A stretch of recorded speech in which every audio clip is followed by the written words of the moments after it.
menutup acara kita pada hari ini, marilah kita bersama-sama melafazkan alhamdulillah.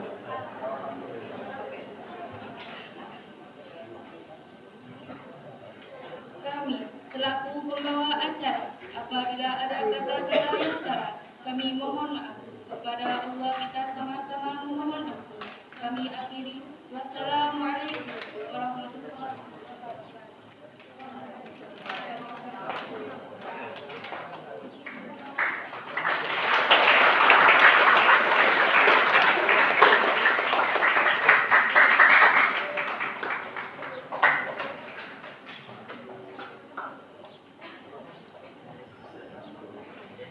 Baik, Bapak Ibu sekalian, Pak Kiai, anak-anak santriwati yang berbahagia. Setelah ini langsung saja kita dengarkan materi. Kita berikan waktu seluas-luasnya kepada Ibu Dr. Dwi Noviani MPDI selaku Ketua Komisi Pelindungan Anak Daerah Sumatera Selatan. Kepada beliau kita persilakan.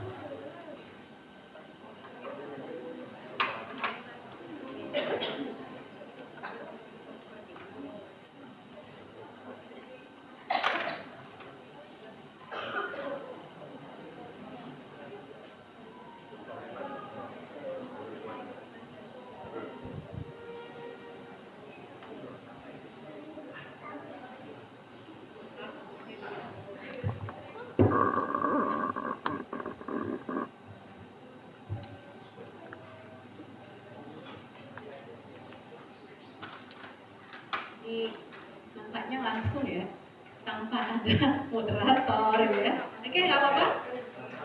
Oh ada ya? Oh ya, tadi dampingin sama kita. Ini langsung.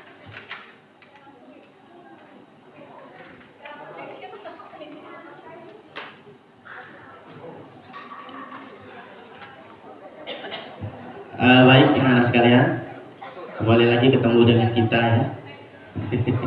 Tempo hari ada talk show Bu di sini, ketemu dengan kami juga. In Amul Mutakin lagi. Hari ini Bu ya. Iya, baik. Baik anak-anak sekalian, Bapak Ibu guru, Bapak Kiai, mohon izin untuk memimpin jalannya acara pada pagi hari ini, deklarasi anti bullying yang sudah kita anggap sangat perlu kita adakan karena sudah terjadi. Dan kali ini setelah adanya acara ini, harapan kita semua terminimalisir ataupun bahkan terhapus tradisi-tradisi yang seperti itu. Amin, amin ya rabbal alamin. Baik, langsung saja anak sekalian, kita berikan waktu yang seluas-luasnya. Dan sebelum itu lebih penting untuk kita semua juga untuk mengenal beliau. Beliau ini siapa sih? Datang dari mana? Kalau kata orang itu kan, tak kenal maka tak tahu, bukan tak sayang. Kaki dulu sayang dulu, tahu dulu, ya. Ya baik, baik Ibu Dr. Dwi Noviani MPDI yang kebetulan juga kaprodi kami. Malu ya sekarang sampai sekarang kami belum selesai. Ya, kami berikan waktu seluas-luasnya kepada Ibu. Silakan Ibu, monggo. Bismillahirrahmanirrahim. Assalamualaikum warahmatullahi wabarakatuh. Waalaikumsalam warahmatullahi wabarakatuh. Alhamdulillahirabbil alamin wa bihi nasta'inu ala umurid dunya waddin wa ala alihi washabbihi ajmain. Pertama-tama saya ucapkan terima kasih kepada Mudir Pondok Pesantren Rodatul Quran Kiai Safi'i Al-Hafiz, kemudian Kepala Madrasah Aliyah Rodatul Quran Ustadz Muhammad Mikdar Maulidi MPD, kemudian kepada Kepala MTS Rodatul Quran Ustadz In'amul Muttaqin SPDI Al-Hafiz. Terima kasih banyak Ustadz dan Ustazah, anak-anak sekalian, tapi lebih asiknya adik-adik ya. Karena kalau di KPAD itu manggilnya bukan ibu, tapi justru kakak. Nah, jadi karena kami ini melindungi adik-adik sekalian, maka kami biasa dipanggil kakak. Jadi akan lebih akrab, jangan memanggil saya ibu, panggil Kak Dwi ya. Panggil apa tadi? Kak Dwi.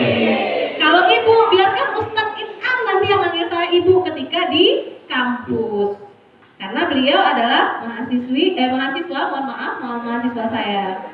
Nah, kalau di kampus boleh dipanggil ibu, tapi kalau di sini saya selaku ketua KPAD Sumsel, maka jangan panggil saya ibu. Panggil siapa?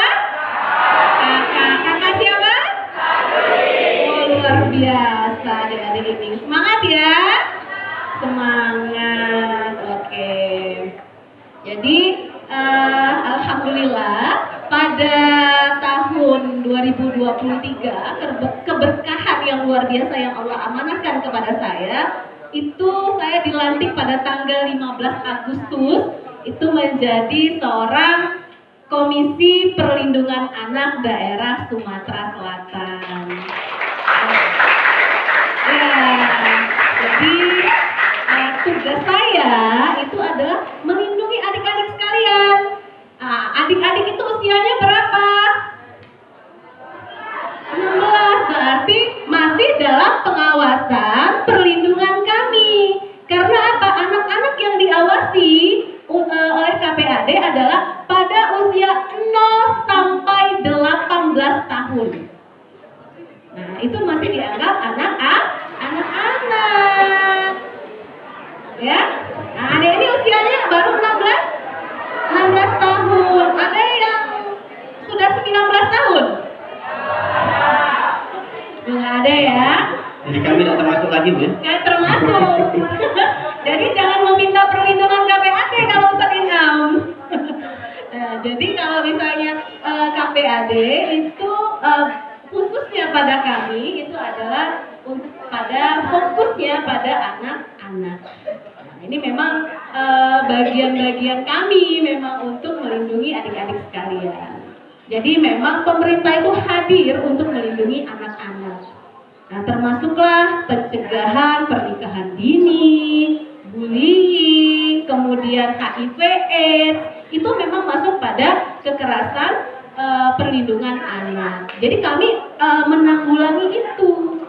Nah, alhamdulillah hari ini diberikan kepercayaan, diundang secara langsung untuk memberikan edukasi terkait tentang bullying.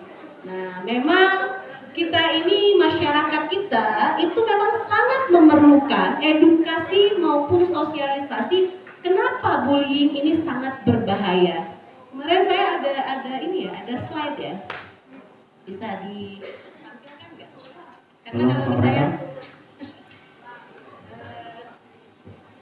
biar pemandu ya. Corong. Jadi biar adik-adik tahu kenapa sih sebetulnya bullying itu tidak diperbolehkan. Kenapa bullying itu berbahaya?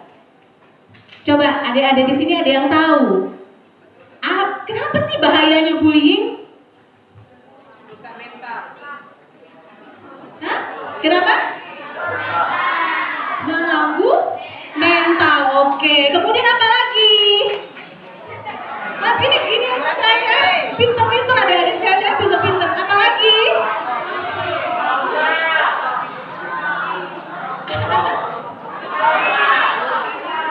Apa jawab?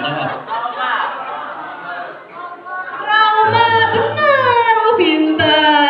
Jadi memang dampak dari bullying itu yang pertama trauma. Jadi adanya bullying, mengapa dikatakan berbahaya, akan menimbulkan atau mengakibatkan trauma pada seseorang. Nah, trauma ini akan berdampak pada anak-anak sampai dia usia dewasa.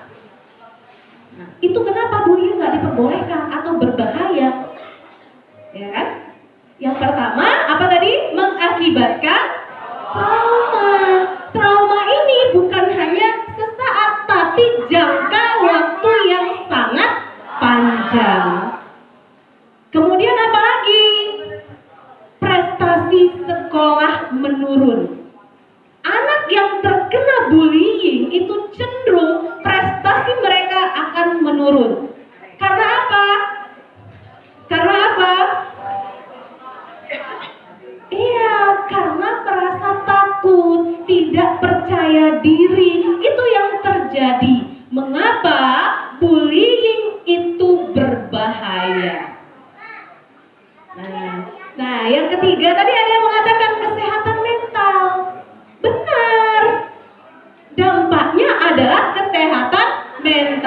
Jadi anak-anak yang mengalami bullying itu lebih rentan terhadap stres.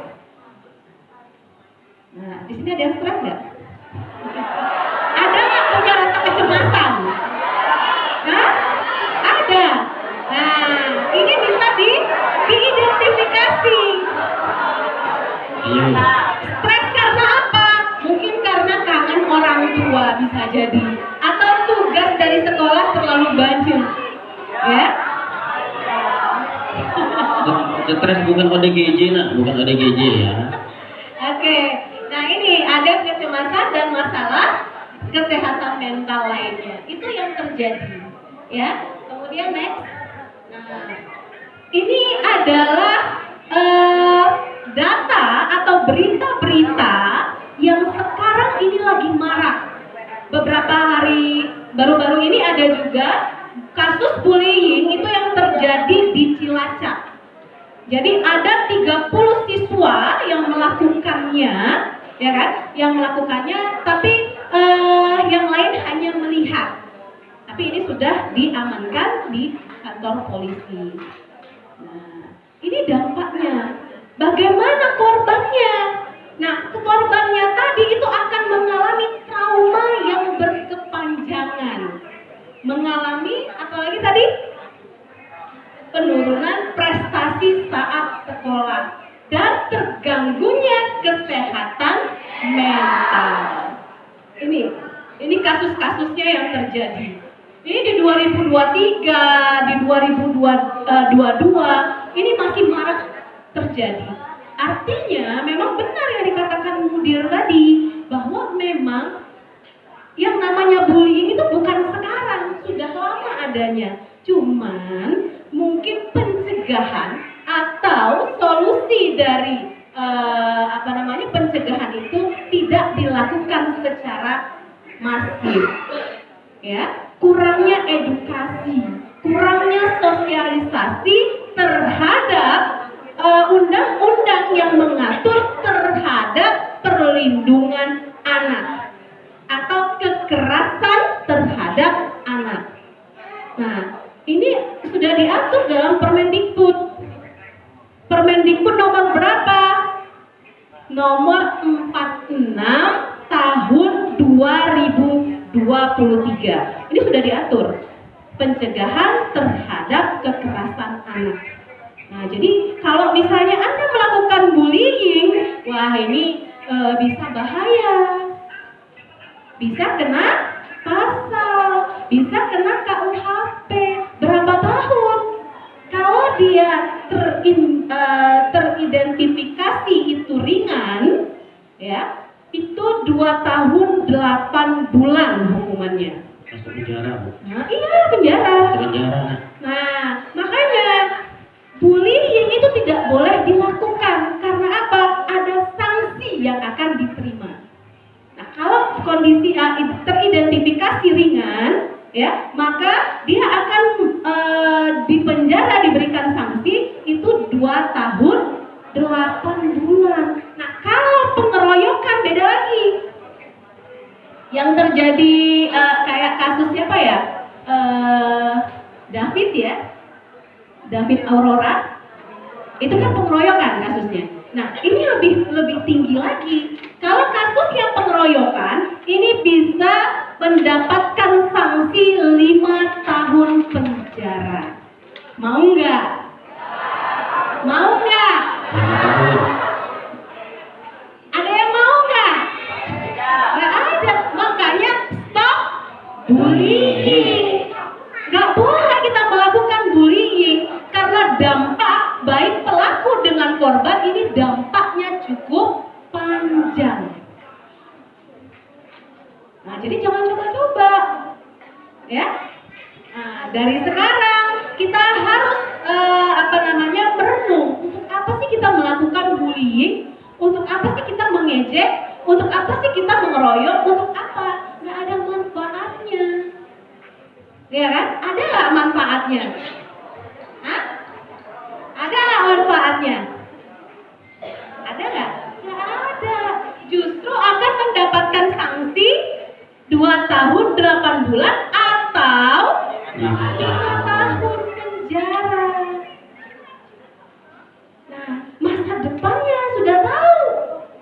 bagaimana keadaan di dalam penjara. Ya kan? Nah, inilah yang dikhawatirkan oleh ustadz dan ustazah, bapak-bapak dan ibu guru. Nah, next. Oke. Nah, sekarang kita masuk pada definisinya. Artinya apa sih bullying? Kita bisa nyebutkan nih. Ada yang tahu apa itu bullying?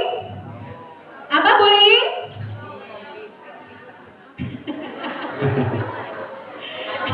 Ini nih, bullying adalah tindakan agresif. Nah, agresif itu tindakan yang menyakitkan seseorang.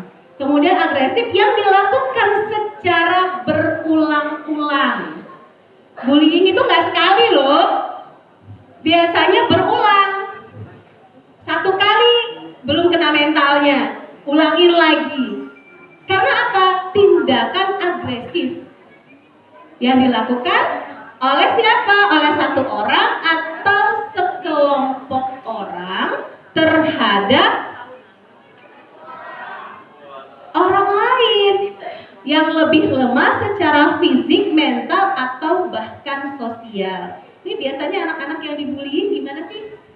Ini biasanya cenderungnya anaknya pendiam, mulai, ya kan? Mulai ada aksi. Ada yang memprovokatori, ini kan diam banget sih gitu. Coba kita kerjain. Awalnya tadi niatnya usil sih, cuma mau main-main doang, tapi keterusan. Karena apa? Karena bullying itu adalah tindakan yang agresif yang dilakukan secara berulang-ulang. Nah, kemudian apa lagi? Gimana sih jenis bullying? Nah, di situ ada jenis bullying. Jadi jenis bullying itu bukan hanya secara verbal, bukan hanya fisik, tapi juga non-verbal. Gimana contohnya? Mulai dari ejekan, kemudian pemukulan, kemudian apa lagi? Baik itu di dunia nyata maupun di dunia maya. Nah, di dalam medsos ini sudah mulai terjadi, marak ya, mulai terjadi ya Ustadz ya. Nah, ini harus dikontrol. Guru juga harus mendampingi bagaimana siswa atau santri menggunakan media sosial dengan baik. Karena yang namanya bullying itu tidak hanya dalam dunia nyata, tetapi aksi-aksi seperti ini sudah dipertontonkan juga pada dunia maya. Makanya harus bijak dalam menggunakan media sosial, ya, nah, gitu. Jadi kalau misalnya biasanya ada di games ya, games itu kan ada juga wujud kekerasan. Ada rasa ingin tahu adik-adik, coba deh kita coba sama temen. Nah, coba-coba. Nah, coba-coba inilah yang mengakibatkan nantinya ada pemukulan, dari ejekan kemudian lanjut ke pemukulan, terus karena aksi yang akan berulang-ulang. Ya, sanksinya udah tahu dong tadi ya, sanksinya udah tahu ya. Nah, jadi mulai dari sekarang stop deh. Karena apa? Kekerasan itu bukan hanya secara verbal, fisik, tapi juga non-verbal. Nah, oke. Kemudian bagaimana tanda-tanda bullying? Ini orang-orang, ada gambar orang yang ketakutan. Ini salah satu orang dampak dari bullying. Biasanya dia karena dia pendiam atau dia lemah, dia nggak berani melawan, maka jadi sasaran empuk. Yang orang merasa gagah, saya ketua geng. Tapi dampaknya apa? Sanksinya apa? 2 tahun 8 bulan. Kalau penganiayaannya ringan. Tapi kalau pengeroyokan fatal, bisa 5 tahun. Dan itu juga akan ditindaklanjuti. Karena itu secara undang-undang. Ya. Jadi sudah ada aturan atau undang-undang, bahkan Permendikbud nomor 46 tahun 2023 itu tentang pencegahan kekerasan pada anak atau terhadap anak. Nah, itu dijelaskan loh di dalam Permendikbud, itu dijelaskan pada pasal 6, pasal 7, pasal 8, itu sangat jelas dan rinci. Kekerasan itu yang bagaimana? Kekerasan verbal itu bagaimana? Kekerasan psikis itu bagaimana? Itu semua dijelaskan. Nah, jadi adik-adik harus apa? Harus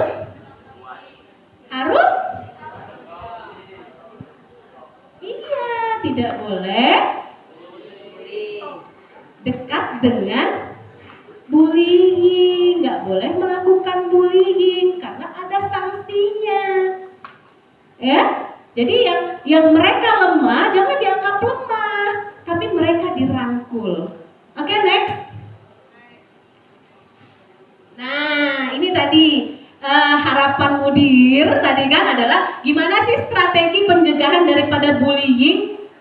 Nah, sehingga selesai acara ini diharapkan adik-adik semua sadar bahwa bullying itu tidak diperbolehkan.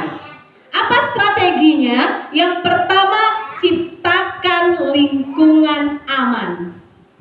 Bagaimana caranya? Jadi sekolah dan lingkungan sekitar itu dapat menciptakan lingkungan yang aman. Dengan apa? Dengan memberikan sanksi jelas bagi pelaku bullying, kemudian menyelesaikan masalah secara terbuka dan tidak memihak. Kemudian memfasilitasi kegiatan sosial untuk mempererat hubungan siswa. Jadi memang yang namanya sekolah layak anak itu memang harus ada. Pesantren layak anak itu memang harus diwujudkan. Karena apa? Karena di mana lagi mereka akan nyaman dan aman kalau di dalam rumahnya. Tadi kan kalau himne pondok ibarat ibu kandung ya. Pondok itu kan ibarat ibu kandung. Ketika kita berada di dalam pondok, berikanlah kenyamanan pada anak-anak. Ciptakan situasi yang nyaman dan aman untuk anak-anak. Kalau di dalam pondok mereka sudah tidak nyaman dan aman, di mana lagi mereka akan berlari? Mereka di mana lagi mencari tempat? Ya kan? Banyak sih kasus-kasus yang kami dapatkan ketika saya baru dilantik, hari ini baru dilantik, besok sudah harus kerja. Karena apa? Kasus pelecehan seksualitas yang dilakukan oleh orang terdekat. Artinya, di mana lagi rasa nyaman dan aman anak-anak kalau bukan kita yang menciptakan? Sekolah harus menciptakan itu. Ya, Ustadz dan Ustazah harus menciptakan bagaimana lingkungan sekolah itu adalah lingkungan yang aman dan nyaman pada anak-anak atau untuk anak-anak. Sehingga apa? Sehingga mereka yakin bahwa ini pesantren betul-betul aman buat mereka. Dan mereka tidak akan berlari kemanapun. Karena apa? Kita menciptakan lingkungan aman. Nah, bagaimana tadi kalau misalnya ada anak-anak yang sudah menjadi korban? Nah, harus memberikan dukungan secara psikis maupun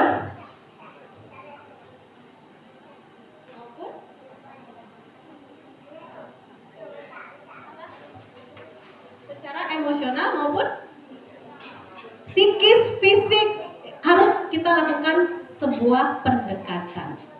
Terkadang ya di dalam masyarakat ini kan banyak yang masa bodoh lah gitu ya, yang penting bukan anak saya gitu. Kan masih belum tahap kesadaran. Nah, bagaimana harus diwujudkan kesadaran pada masyarakat? Ini seminar, kemudian pertemuan-pertemuan seperti ini harus sering dilakukan Bapak Ibu, adik-adik. Baik itu pertemuan dengan orang tua, guru, maupun dengan siswa. Karena kita akan menciptakan suasana-suasana yang membuat orang tua juga peduli. Anak saya kayaknya anak saya nggak terdampak deh. Nggak ada anak saya bully yang lain. Tahu-tahu ada polisi datang. Kan kaget.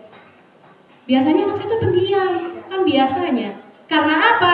Kurangnya interaksi, kurangnya interaktif, kurangnya pendekatan orang tua, guru, dan masyarakat terhadap anak. Ya, makanya seorang pendidik, orang tua ini harus bekerja sama, menciptakan suasana yang aman dan nyaman.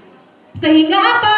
Sehingga tidak ada anak-anak yang terdampak bullying, baik itu sebagai pelaku maupun sebagai korban. Karena pelaku maupun korban ini dampaknya luar biasa. Ya, dampaknya luar biasa. Jadi memang kami KPAD itu memang melakukan edukasi secara preventif dan masif itu agar apa? Agar adanya pencegahan atau bahkan pengobatan terhadap bullying. Jadi memang aksi-aksi kami, action kami itu adalah memberikan edukasi-edukasi, menjembatani, ya kan? Apalagi ini pesantren gitu kan.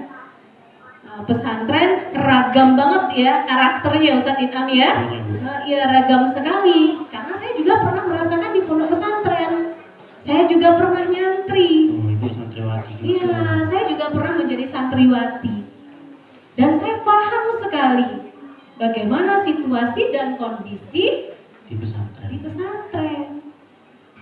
Tapi dengan adanya edukasi, bagaimana kita harus saling menyayangi satu sama lain. Karena ini kan berbagai daerah ya Ustadz ya. Betul. Bukan satu daerah, bukan dari sini Pak Yaraman aja kan. Banyak. Nah, makanya dengan berbagai karakter, dengan berbagai suku, kemudian bahasa, ini harus saling rangkul, harus saling toleransi, harus saling menyayangi. Sehingga apa? Sehingga ketika kita lulus dari santri dan santriwati, itu banyak temennya. Oh, kita mau ke Muara Inim. Aku punya teman dulu. Saya pun seperti itu. Sampai hari ini ketika saya ingin ke Jakarta, saya tinggal telepon. Saya ada di Jakarta nih. Ada teman yang datang. Ada teman yang ngajak jalan. Karena apa? Karena kita membangun komunikasi yang baik. Nah, jadi kalau misalnya di pondok jangan saling bermusuhan. Harus punya banyak teman. Apa manfaatnya? Ketika kita sudah dewasa, maka teman-teman yang lain akan saling membantu. Tapi kalau kita jelek sama orang, pasti orang nggak usah diajak. Dulu dia kayak gini sama saya, iya kan? Iya, menjauh. Bahkan ketika kita punya masalah, orang akan menjauh. Tapi kalau kita dikenang orang itu baik, maka orang akan baik. Ya, jadi adik-adik sekalian, pesan Kak Dwi itu setelah apa ini bahasanya? Deklarasi ya, deklarasi anti bullying. Udah deh, kita saling sayang menyayangi. Karena kita saudara. Ya, nggak boleh bullying. Stop bullying. Oke? Nah, tadi awalnya karena iseng-iseng emang Kak Inang. Tapi nanti ujung-ujungnya ribut gitu kan? Oke, kemudian pendidikan kesadaran anti bullying sudah saya singgung tadi ya. Jadi artinya memang harus secara masif, harus secara preventif itu mengedukasikan sebetulnya kenapa sih bullying itu berbahaya, apa dampaknya. Terkadang orang hanya memberikan teori tanpa memberitahukan bagaimana sanksinya yang akan diperoleh oleh adik-adik sekalian, ya kan? Kayaknya sepele sih ya. Apalagi di pesantren biasanya iseng-iseng tuh wajar lah ya. Tapi itu berdampak pada kekerasan terhadap anak. Dan anak-anak itu dilindungi oleh negara. Negara itu hadir loh terhadap adik-adik sekalian. Ya, oke, next. Nah, ini adanya peran orang tua. Saya tadi agak sudah menyinggung di awal, itu peran orang tua dalam pencegahan bullying. Gimana sih perannya? Apa sih peran orang tua? Perhatikan perilaku anak, sosialisasi keluarga, kemudian berikan dukungan emosional, apalagi aktif bertindak. Ini orang tua kadang nggak tahu ya, anaknya ini korban atau pelaku. Ini orang tua kadang nggak tahu. Gimana sih cara mendeteksinya? Tadi kan sudah ada. Anak-anak yang terdampak atau korban dari bullying ini kerap sekali dia terlihat cemas, terlihat ketakutan. Ada perilaku yang berbeda, baik secara pribadi maupun secara sosial. Anak lebih cenderung diam dan berada di luar daripada keramaian. Nah, ini anak-anak yang biasanya terdampak bullying. Jadi orang tua harus mengidentifikasi itu. Jadi jangan ketika anak pulang ya udah, oh yang penting dia pulang. Tapi lihat anak kita itu terdampak sebagai korban atau sebagai pelaku. Makanya antara anak dan orang tua ini harus saling terbuka. Jadi jangan misalnya anak pulang, ya udah, yang penting anak saya pulang gitu kan. Tapi harus ada komunikasi. Paling tidak ditanyakan pelajaran apa sih tadi, ya kan? Nah, karena apa? Anak itu senang ketika dia diperhatikan. Karena memang masa-masa anak-anak itu mereka senang diperhatikan. Ada perhatian orang tua. Sesibuk apapun orang tua, ya kan? Sebanyak apapun pekerjaan orang tua harus menyisihkan waktu untuk anaknya. Paling tidak sebelum tidur adanya komunikasi. Apa yang dia lakukan? Nanti itu anak terbiasa menceritakan dengan sendirinya. Bunda, saya tadi seperti ini loh di sekolah. Nggak perlu kita tanyakan. Karena apa? Karena dia sudah terbiasa menceritakan kejadian-kejadian apa yang ada di sekolahnya. Karena dia merasa diperhatikan. Dan anak kalau misalnya sudah merasa dia nyaman, maka dia akan menceritakan apapun kegiatannya. Bahkan ketika kita lupa pun dia mengingatkan. Nah, jadi memang harus kita bangun itu dulu, sosialisasi keluarga.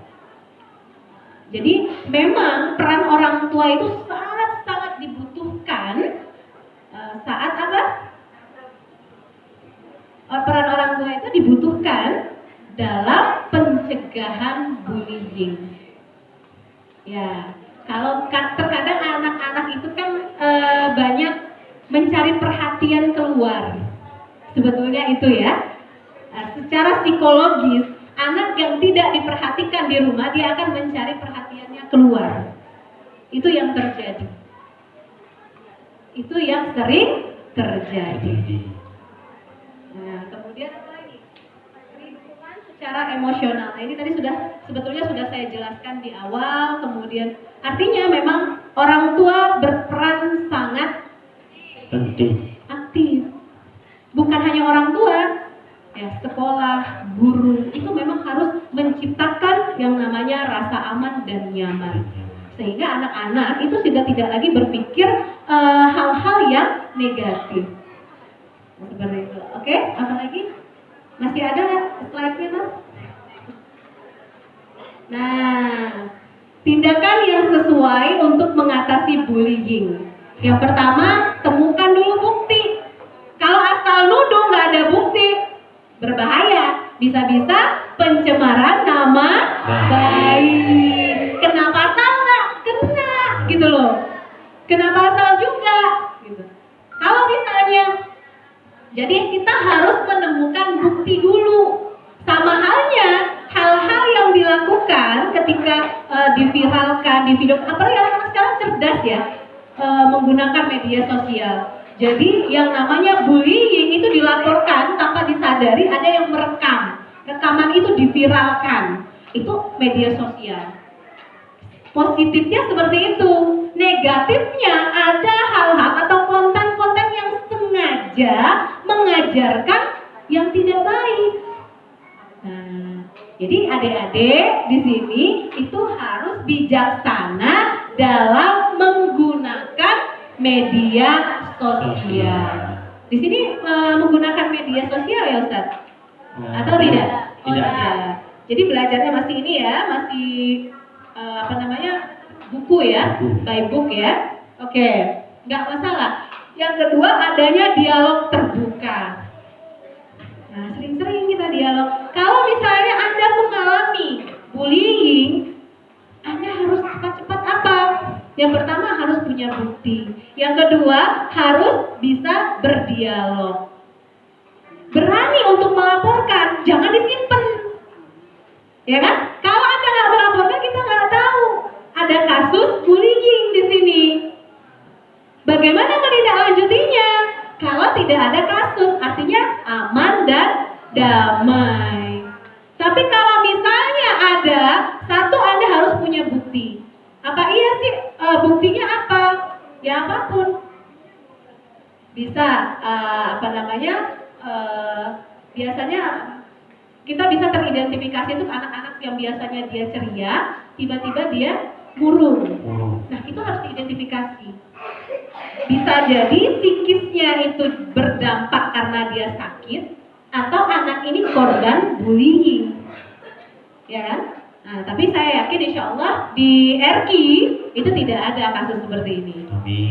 Ya, anak-anaknya semuanya itu fokus untuk memperdalam Al-Quran.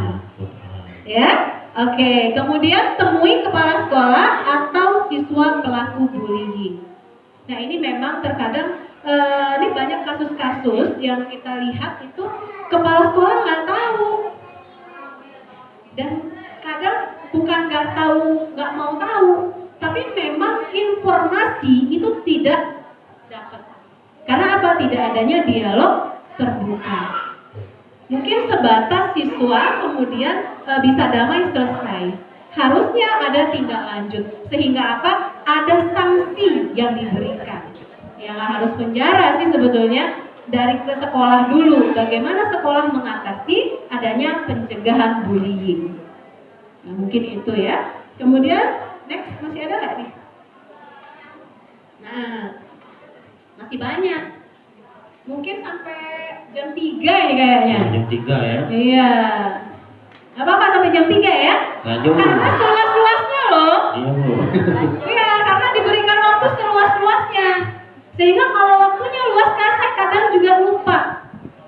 Karena asiknya menjadi narasumber, saya lupa gitu loh, bahwa waktunya sudah habis. Tapi karena seluas-luasnya, ya dibebaskan berarti. Gak apa-apa ya sampai jam 3 ya? Lanjut. Kuat ya? Lanjut. Ya, kuat. Senyumnya agak gimana gitu sudah. Oke, ini bagaimana membantu anak menjadi korban bullying. Apa? Bicara dengan anaknya.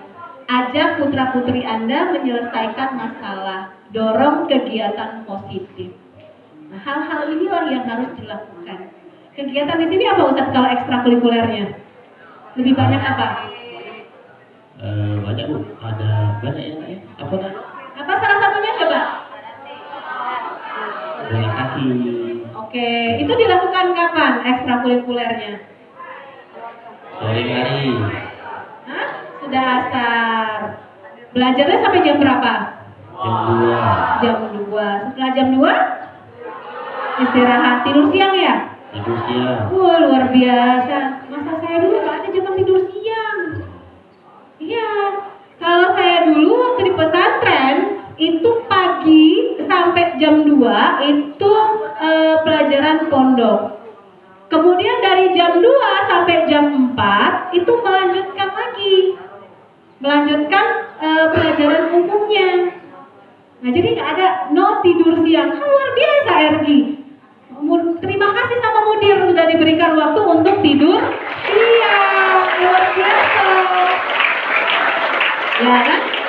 Insya Allah di sini no bullying ya Ustadz ya. Alhamdulillah. Karena apa?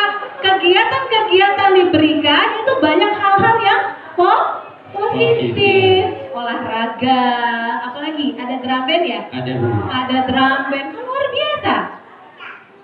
Ya kan? Banyak hal-hal yang positif yang didapatkan oleh santriwan dan santriwati. Oke, next. Nah, udah terima kasih. Terima kasih. Ya, ini ada tanya jawabnya Pak? Ada Bu, ada. Oke. Iya. Oke, terima kasih. Saya ucapkan sudah mendengarkan. Assalamualaikum warahmatullahi wabarakatuh. Waalaikumsalam warahmatullahi wabarakatuh. Nah, sudah dijelaskan dengan gamblang. Jadi sudah tahu bagaimana cara pencegahan, strategi.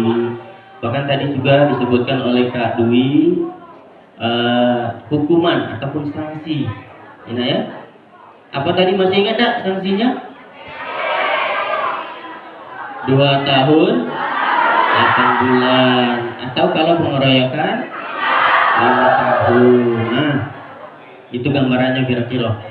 Ya, 5 tahun di mana? Di dalam penjara, bukan di rumah. Ya, bukan di rumah, di dalam penjara. Nah, jadi kita stop karena memang tidak ada tradisi bullying di pondok pesantren kita. Jadi kita stop dan tidak ada, dan jangan kita lanjutkan itu. Apalagi lebih-lebih kita sudah mengadakan acara deklarasi anti bullying, dan nanti Ibu Kak Dwi kita akan diakhiri dengan tanda tangan seluruh warga pesantren bahwasanya komitmen untuk siap tidak melakukan dan siap melaporkan jika ada tindakan-tindakan yang mengarah ke bully tersebut. Iya. Ya, baik anak-anak sekalian, untuk itu kita buka ruang tanya jawab ya. Nanti silakan adik-adik, anak-anak sekalian mau bertanya seputar itu ya, dengan harapan itu tadi, nah ya, stop bullying itu. Ya, baik, kita buka ruang tanya jawab, santriwan dan santriwati silakan bertanya. Ya, itu langsung ada tuh santriwati. Sini agak majuan, agak majuan. Siapa namanya? Siapa? Ina Utari, dari mana Ina? Dari Kemang. Ya, maju sini nak. Ini. Sudah siap ya. Baiklah, saya akan memberikan beberapa pertanyaan.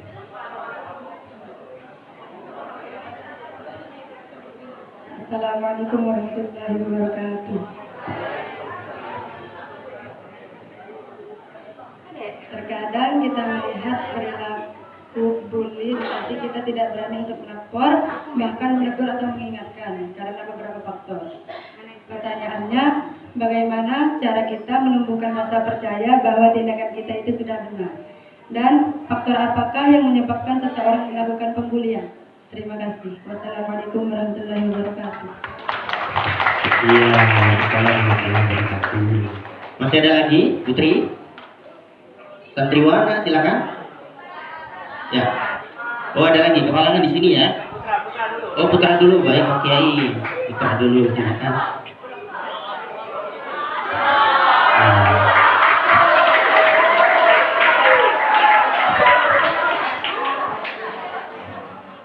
Assalamualaikum warahmatullahi wabarakatuh.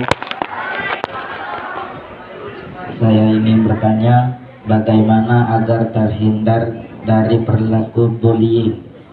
Wassalamualaikum warahmatullahi wabarakatuh. Waalaikumsalam warahmatullahi wabarakatuh. Ya, tepuk tangan untuk Mas Dimas ya. Untuk Putri lagi ya. Putri mana? Ya, maju lah sini. Maju deh. Oh, dua dulu Pak Kiai. Oh, boleh. Silakan maju ke depan. Nanti waktunya bertanya kita bertanya lagi ya. Dijawab dulu oleh Kak Dwi. Silakan Ibu dijawab. Kadang Ibu, kadang Kak. Ya.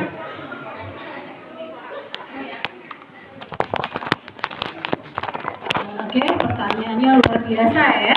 Bagaimana menumbuhkan rasa percaya diri? Karena kalau misalnya memang terkadang kalau mau melapor itu maju mundur cantik gitu ya. Kalau kata Syahrini itu ya. Kenapa? Karena kita takut nanti ketika orang tahu, dia tahu kita sebagai pelapor, kita yang malah kena bully. Iya itu ya.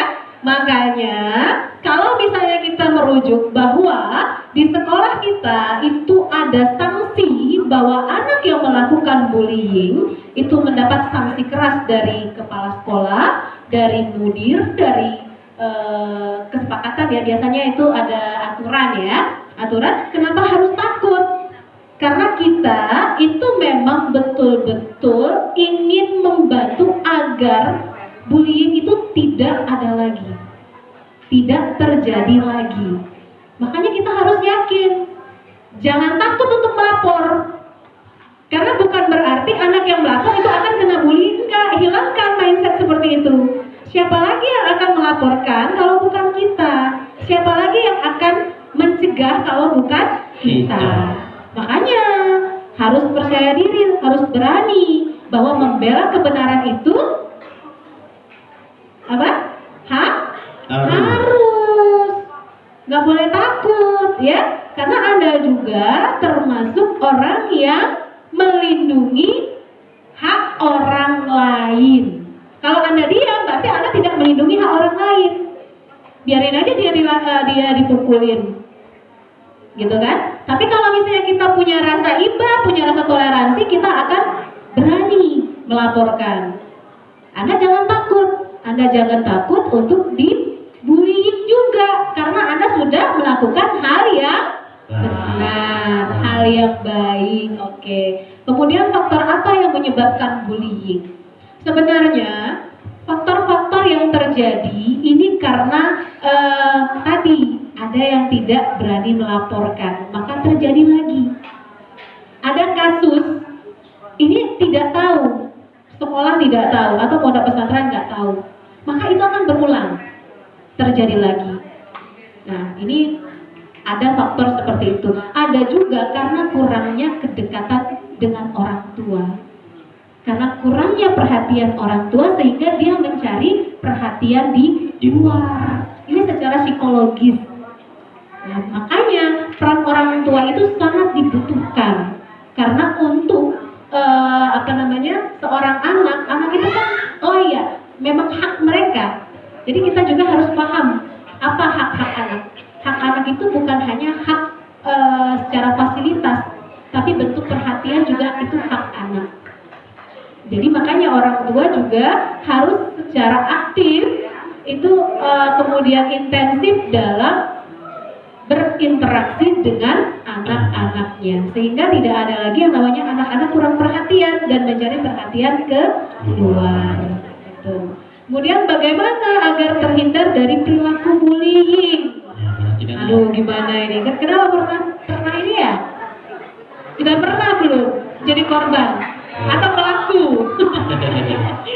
Nah, untuk tipsnya itu bagaimana agar terhindar? Ya kita harus percaya diri dong. Ya, seorang anak itu harus percaya diri dengan kompetensi yang dia punya. Kadang kan kita ini merasa, udah diam aja, diam itu lebih baik, diam itu adalah emas. Tapi anak diam itu cenderung banyak terkena masalah. Dianggap anak itu lemah. Tapi anak yang aktif, ya, itu bahaya juga. Ya, jadi yang harus diperhatikan bahwa agar kita tidak kena dampak bullying, terhindar dari perilaku bullying, kita harus menanamkan rasa percaya diri. Berani Bu ya? Iya, harus berani. Intinya ketika kita percaya diri, apapun yang kita lakukan itu akan baik. Harus percaya diri dulu pada diri kita, bahwa kita ini anak smart, bahwa kita ini anak baik. Itu harus kita tanamkan. Kita ini kadang tidak percaya pada diri kita. Saya nggak bisa, saya ini nggak pinter, saya ini, akhirnya menjadikan kita menjadi orang yang lemah. Nah, jadi apa solusinya? Solusinya adalah kita harus percaya diri. Dengan percaya diri kita akan menjadi anak yang berani. Karena kita percaya diri. Kalau orang berani tidak percaya diri, ya sama aja bohong. Dia berani tapi tidak percaya diri. Tapi orang percaya diri itu pasti orang yang berani. Oke ya? Ya. Ada lagi? Ada lagi dah yang tanya tadi Putri ya? Ya. Putra siapkan ya. Atau Ustazah juga boleh bertanya nanti. Ya, maju sini.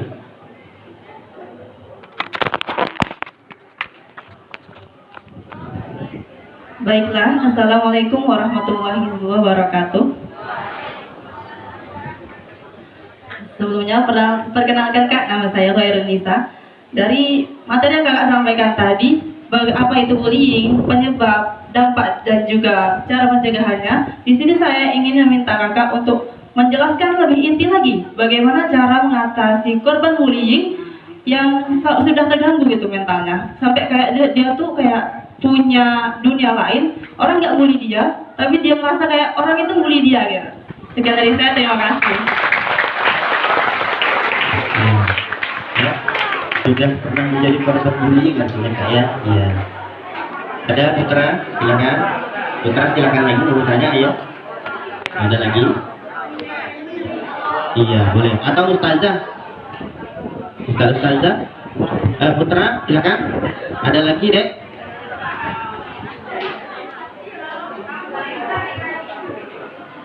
Baik, silakan. Ada? Masih ada? Kita tanyakan semua, mumpung kita lagi ada apa kata orang tuh suhunya. Ya. Kalau nggak ada Putri, ya ada. Putri boleh lagi, Mbak? Nah itu ada lagi tuh, ya, boleh silakan maju. Ya, ini Putri terus ya, tepuk tangan dia untuk Putri. Apa nak menjadi 20 ini biar? Ya silakan. Baiklah, Assalamualaikum warahmatullahi wabarakatuh. Perkenalkan, nama saya Lina Manda. Saya akan bertanya, memanggil nama dengan mengejek apakah termasuk bully atau tidak? Dan apa saja tindakan yang terkategori bullying? Dan yang terakhir, penekanan dalam sebuah tugas apakah termasuk tindakan bullying? Sekian, terima kasih. Assalamualaikum warahmatullahi wabarakatuh. Luar biasa ya, oke. Jadi penekanan dalam sebuah tugas ataupun ada juga nih Kak ngejek bahasa, nah, apakah juga termasuk dalam bullying ini? Ini sering terjadi ya. Nah, ini terjadi nih. Yang satu ngejek bahasa ini bahasa lain, wah luar biasa. Silakan Kak dijawab.